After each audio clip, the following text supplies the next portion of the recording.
आमची पालकांची व्याख्या काय आहे? माझा मुलगा 4थीमध्ये आहे, तो 5वीत बसला. मग 4थीतला शिक्षक उद्या 5वीतल्या मुलाला माझं इंग्लिश शिकवणार. मेंटॅलिटी आपल्या पालकांची कशी आहे? अरे तो गणित शिकवतो, अय शिकवतो, डायरेक्ट 6वीत माझ्या मुलाला इंग्लिश शिकवतात. माझ्याकडे बरोबर नाही. हे पण तुम्ही म्हणता शिक्षक कमी नाही, माझे शिक्षक सगळे शिक्षक आमचे इथे शिक्षक खरंच चांगले आहेत. पण पालकांना आम्ही जे बदलू शकत नाही, कारण बाजूला बरोबर सीमेला गोवा आहे. कॉम्पिटिशन आहे आपल्याला, आपल्या शिक्षकांना बरोबर पालकांबरोबर कॉम्पिटिशन आहे का बाजूच्या ह्याचं. तुम्ही 5वीचा वर्ग आम्ही जे मागून घेतला, अशी परिस्थिती झाली की तिथे पटावर मुलांच्या ह्याच्यावर तुमचे शिक्षक मिळायचे. मॅडम बरोबर ना, इतके पटावर इतके शिक्षक मिळायचे. मंजूर करून आणला आम्ही, मंजूर झाला. आता मग मुलं पाहिजे काय करायचं? मग आमच्या तिथे ग्राउंडवर बसताय, मला साखरी गज करून होते. तिकडचं मुलं सकाळचं उठून मी 4-5 मुलं मी सकाळी उठून दरवाजा लोकांचे फिरायचो आणि मुलं माझ्या शाळेत आणायचो. कशाला आणायचो?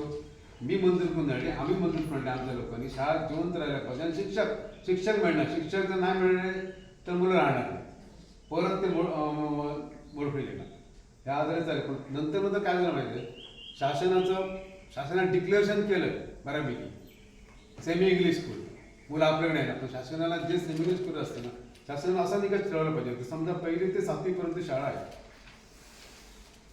मग 1ली 7वीपर्यंत शाळेत भले 5वीमध्ये 2 विद्यार्थी असू दे आणि 6वीत तुमचे 4 विद्यार्थी असू दे आणि 7वीत तुमचा 1 विद्यार्थी असू दे. 5वी 6वी 7वीला निकष वेगळा जर असेल तर विषय शिकवणार, गणित विषय तो शिकवणार, का जिओग्राफी भूगोल विषय तो शिकवणार.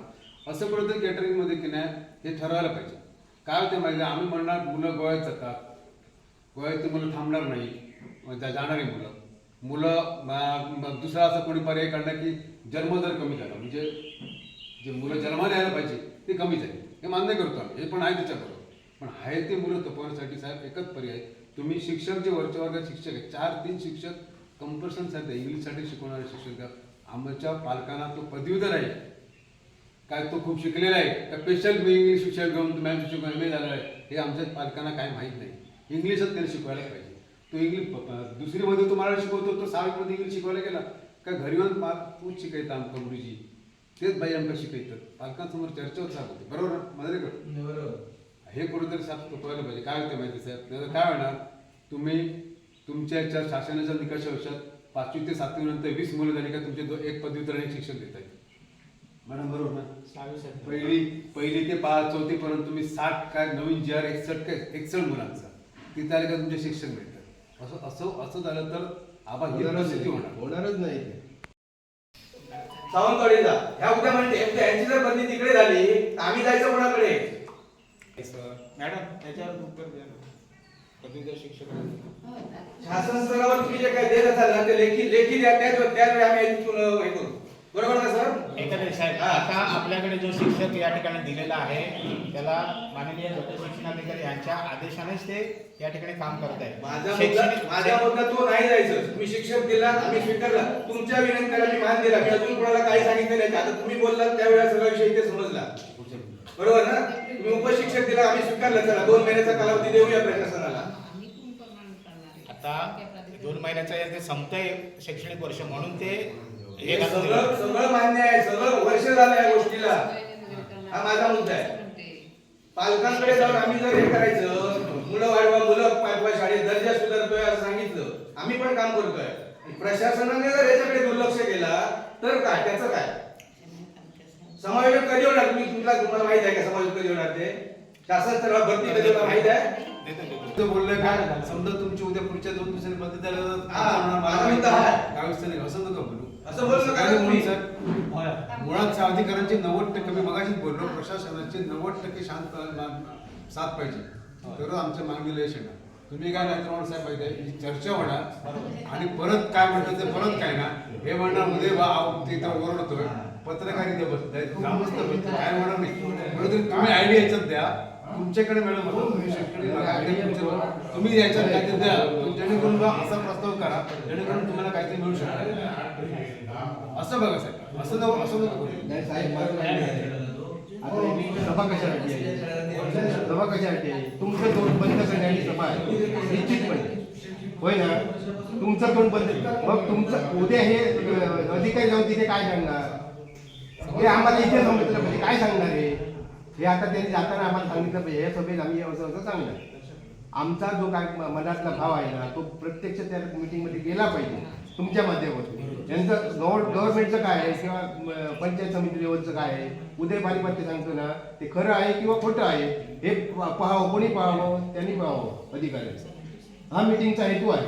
पडताळणी करा, पडताळणी. आम्ही आता आमचं शिक्षक आणून तुम्ही त्याला दिलं, आम्ही आता तुमच्या शाळेत मुलं पाठवणार पुढे बाकी लोक आम्ही तिकडे पाठवू. एक मिनिट असं होतं. साठी काढते ना कोणासाठी आमचा काढून दिला तुम्ही, बरोबर ना? ह्यांना शांत केला पण आमचं नुकसान करून ठेवलं ना तुम्ही. नाही साहेब, मी पुन्हा सांगतो आमच्या भावना तुम्ही सभागृहात मांडा जेणेकरून उदय परिवर्तन बोलतोय ते खरं आहे हे समजलं. 32 मुलांना 5 शिक्षक झाले. त्या ठिकाणी एक अतिरिक्त होत आहे म्हणून तो शिक्षक आम्ही थापाडे या शिक्षकाला आम्ही अतिरिक्त आहे. तुम्हाला कधी कळलं? 2 महिने असताना हे मला सांगा. त्या पालकांना तुम्ही येऊन उत्तर द्या काय ती. आता आम्ही सर्व पालक सगळं माजी विद्यार्थी संघ स्थापन केला. मी सुरक्षा कमिटीवर आहे. ते लोक येऊन आता आम्हाला अध्यक्षांनी आम्हाला सांगतात आम्ही मुलं आता पाठवणार नाही.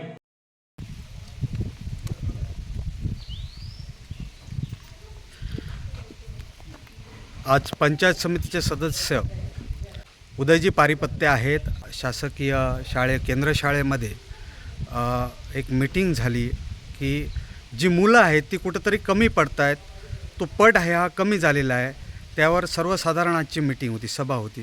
त्या सभेच्या बाबतीत सर काय घडलं त्याविषयी थोडंसं मार्गदर्शन करा. प्रथमतः नमस्कार पत्रकार बंधूंनी आणि पूर्ण माझ्या शिक्षणप्रेमींना.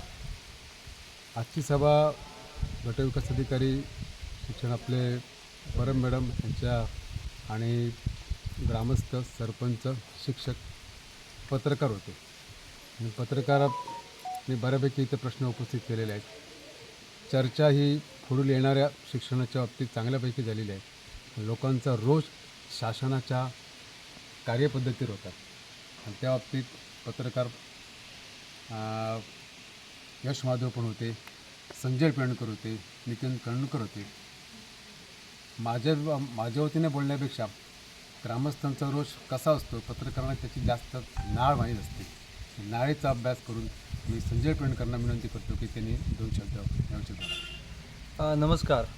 सर्वप्रथम उदयजी पारिपत्य यांनी शिक्षणासारख्या संवेदनशील विषयाला हात घालून पूर्ण जिल्ह्यात हा विषय ज्वलंत ठेवला आणि ह्या विषयाला कुठेतरी वाचा फोडली. त्यामुळे सर्वप्रथम त्यांचं मी आमच्या सर्व शिक्षणप्रेमी, हितचिंतक आणि सगळ्या शिक्षकांच्या वतीने हार्दिक अभिनंदन करतो आणि हा विषय पुढे असाच तेवत ठेवण्यासाठी मी त्यांना शुभेच्छा देतो. आज सर्वच पालकांनी आणि हितचिंतक शिक्षणप्रेमींनी या ठिकाणी पोटतिकीने या ठिकाणी कुठेतरी पटसंख्या कमी होताच त्याला कारणीभूत कोण आहेत, काय आहेत ह्याबद्दल तपशीलवार माहिती दिली. त्याच्यात प्रमुख मुद्दे असे होते की आपल्या सावंतवाडी तालुक्यात 6 केंद्र प्रमुख आहेत. त्याच्यातले 2 निवृत्त होणार आहेत नजीकच्या 1-2 महिन्यात. म्हणजे जवळजवळ 50 की 20 केंद्र, मला वाटतं 20 केंद्र आहेत मॅडम, बरोबर ना? तर 20 केंद्रांना 4 केंद्र प्रमुख कसा काय वेळ देऊ शकतो. त्यामुळे शासनाने पहिल्यांदा हा विषय विचारात घ्यावा की केंद्र प्रमुखांची रिक्त पदं का भरत नाही. दुसरा विषय असा आहे म्हणजे कुठेतरी प्रशासन कुठेतरी कमी पडतं आहे. त्याच्यानंतर आत्ता ह्या शाळेचा विषय जर घेतला गेला तर ह्या शाळेत आत्ता कुठेतरी 18 मुलं आहेत. येणाऱ्या काही काळात ती 24 मुलं होणार आहेत. म्हणजे शिक्षक आपल्या परीने खरोखर चांगली कामगिरी करत आहेत. बाजूच्या दुर्गावाडीच्या शाळेमध्ये सुद्धा कुठेतरी मुलं आत्ता मला वाटतं 4-5 मुलं जी गोव्यात जाणारी होती ती आता आपल्याकडे येत आहेत. आणि शिक्षकांनी तिथल्या छातीठोकपणे सांगितलं आहे पालकांनी की आम्ही कुठेतरी बाबा 1 वर्ष आमच्याकडे मूल द्या आणि तुम्ही त्याच्यात ते आम्ही कमी पडलो तर मूल दुसऱ्या शाळेत घाला. अशा प्रकारे त्यांचा पट वाढलेला आहे.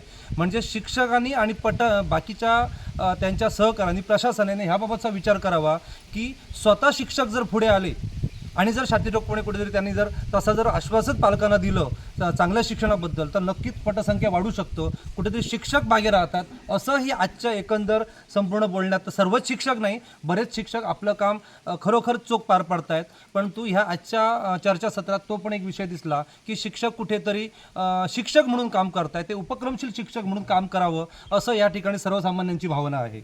तसेच गोवातून बरीच गोव्यात राज्यात बरीच मुलं जातात, परंतु गोवा राज्यातले ज्या गाड्या येतात त्या गाड्यात 18 किंवा 17 किंवा 15 त्या 6 सीटर किंवा ज्या गाड्यांची कपॅसिटी असताना त्याच्यात 50-50 मुलं घेऊन जातात आणि ती सुद्धा सातार्डा गेटवरनं पोलिसांच्या डोळ्यात देखत. मग कुठेतरी हा प्रशासनाची चूक आहे की ती कशी काय घेऊन जातात. उद्या सकाळी एखादा अपघात झाला, काय झाला, तर त्याला जबाबदार कोण? आज एखाद्याचं एकाच दुसरं मूल असतं आणि असं काय झालं तर त्याची जबाबदारी कोण घेणार? मग पोलिसांच्या नाकाखालून किंवा डोळ्यात देखत हा जो प्रकार घडला आहे त्याला जबाबदार कोण? तर ह्याच्यावर सुद्धा सर्व लोकप्रतिनिधींनी विचार करावा आणि हा विषय मुळातच कुठेतरी बंद पाडावा. तसेच त्या गाड्यांना बाबा गोवा पासिंगच्या गाड्या आहेत त्यांना महाराष्ट्रात येण्याच्या बाबा पासिंग आहे की नाही हे बाबा तात्काळ चेक करावं. आता उद्या परवा ज्यावेळी गाड्या इथे येणार त्यावेळी त्या गाड्यांचं त्यांच्याकडे पासिंग आहे की नाही, जर नसेल तर तात्काळ त्यांच्यावर गुन्हे दाखल करावे असं सुद्धा आजच्या सभेत सर्वानुमते ठराव घेण्यात आला.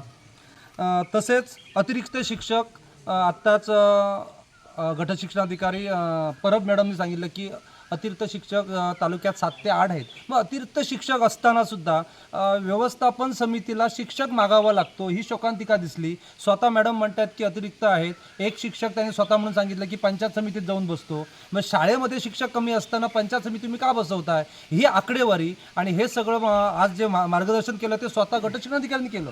म्हणजे कुठेतरी गटशिक्षणाधिकारी कमी पडतात, केंद्रप्रमुख कमी पडतात आणि शिक्षकांच्या पाठीशी ते ठाम राहत नाही. त्यामुळे शिक्षकही कुठेतरी काय करतात, आता आम्हाला जर वरिष्ठांचा जर पाठिंबा नसेल तर आम्ही जास्तीत जास्त या ठिकाणी मेहनत घेऊन त्याचा फायदा काय होतो असं त्यांच्यात एक कुठेतरी मानसिकता निर्माण होते. त्यामुळे पूर्ण जी शैक्षणिक शिक्षकापासून शिक्षणाधिकाऱ्यांपर्यंतची जी साखळी आहे त्या सर्वांनी जर ह्याच्यात जर लक्ष घातला तर नक्कीच मला वाटतं पटसंख्या वाढेल, शिक्षणाचा दर्जा वाढेल आणि मुलं चांगल्या पद्धतीत घडतील असं सगळ्यांनी मते आज ठरवण्यात आलं. त्यामुळे कुठेतरी प्रशासनाने ह्या बाबीकडे तात्काळ लक्ष द्यावेत. सगळ्यांनी आज ह्या निमित्ताने उदयजी पारिपत्य यांना विनंती केली की हा विषय जिल्हा परिषदला प्राथमिक शिक्षणाधिकारी त्याच्यानंतर शिक्षण सभापती अध्यक्ष यांच्यापर्यंत पत्रव्यवहार करून आणि आजच्या सभेचं इतिवृत्त त्यांच्याकडे पोच करून हा विषय मांडून न्याय मागावा आणि पूर्णपणे उदयजी पारिपत्य यांच्या मागे आजचे जमलेले सर्व शिक्षणप्रेमी हितचिंतक आणि शिक्षक वर्ग आहे तो ठाम मागे राहील अशी त्यांना ग्वाही दिली. एवढं सांगून मी थांबतो.